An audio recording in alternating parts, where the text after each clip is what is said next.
seeing this image of the south window of this, the main window of the south transept, we see depicted Constantine on the north side of the Tiber River at the Milvian Bridge, the Ponte Milvio, which still exists in Rome. It has been rebuilt and destroyed and rebuilt over the centuries.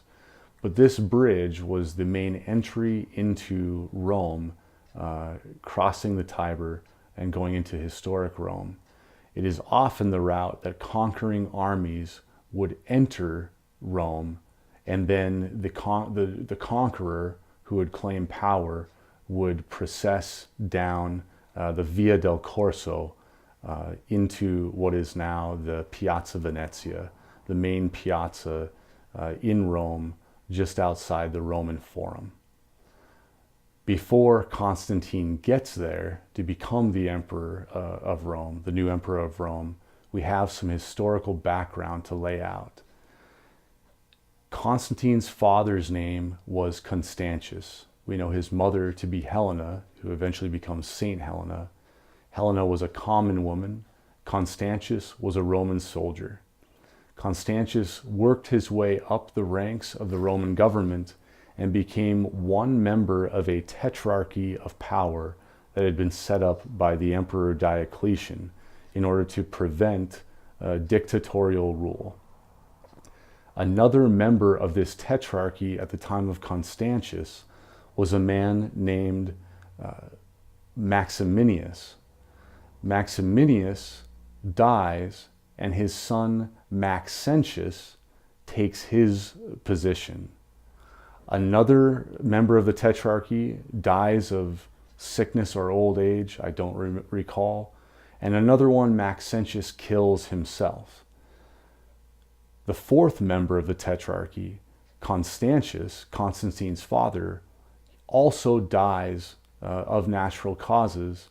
And so Constantine, who is in modern-day Great Britain, extending the empire up the British Isles, his soldiers receive word that Constantius has died, and his soldiers proclaim him Caesar.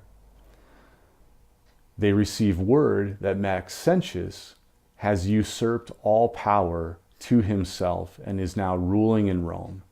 So Constantine, with his army of 20,000 soldiers, cross the English Channel, cross the European continent, come down southward toward Rome along the Italian peninsula, and they come to confront Maxentius.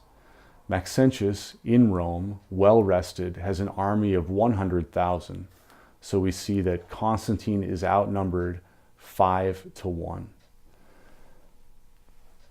On the day before the battle, October 27th, the year 312 AD, Constantine is looking for help, for divine help.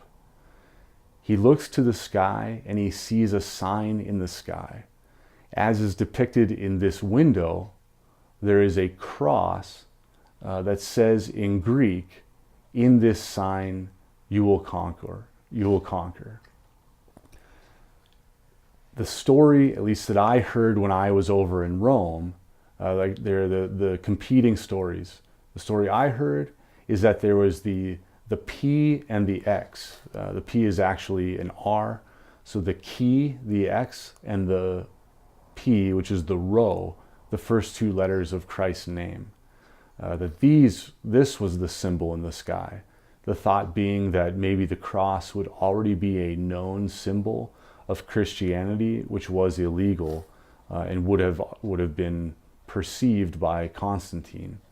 Regardless of the sign, Constantine sees this sign in the sky, hears the words, "In this sign you will conquer," and he knows he needs all the help he can get. So he tells his soldiers, "I do not know who this God is, but we need his patronage. Place this sign on all of your shields, and maybe this God will bring us victory." On October 28th, in the year 312, Constantine and Maxentius go to battle. Maxentius drowns in the Tiber River. Constantine with his 20,000 are victorious over the 100,000, and Constantine enters into Rome. Now another part of the story where there are two different stories is how does this relate to Saint Helena, and what is the story that is told to Helena, and what is her reaction to the story? So Constantine claims victory. His mother, she is the queen mother there with him, and he explains to her what happened. Did Helena then convert to Christianity, or was she already Christian? The story you will find on, say, Wikipedia will say Helena later converted to Christianity. Constantine had his own exposure to Christianity, and he helped convert his mother. The story I heard most in Rome, and coming from those who do the historical tours of the excavation beneath St. Peter's, the main altar in St. Peter's Basilica of St. Peter's tomb, they convey the story that Constantine explains this to his mother, who had already become Christian. Helena tells Constantine, I know who this God is.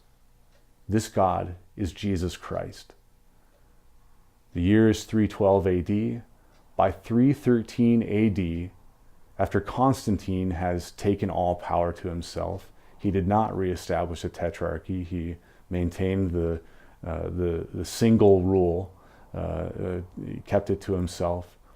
Constantine goes to Milan, Italy, and he signs in 313 AD the Edict of Milan, legalizing Christianity in the Roman Empire.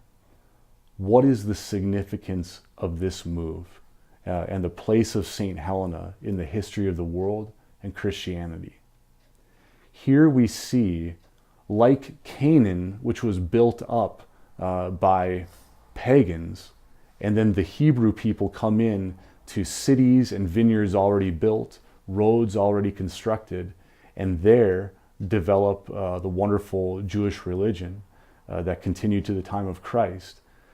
Here with Christianity, already built by pagans, is a system of roads, of rule, of transportation that extends to the limits of the known world. And Christianity from 313 on explodes in its numbers. Praise God for this development in history, and especially this event depicted God's intervention helping Constantine, who then helps bring Christianity even to us today.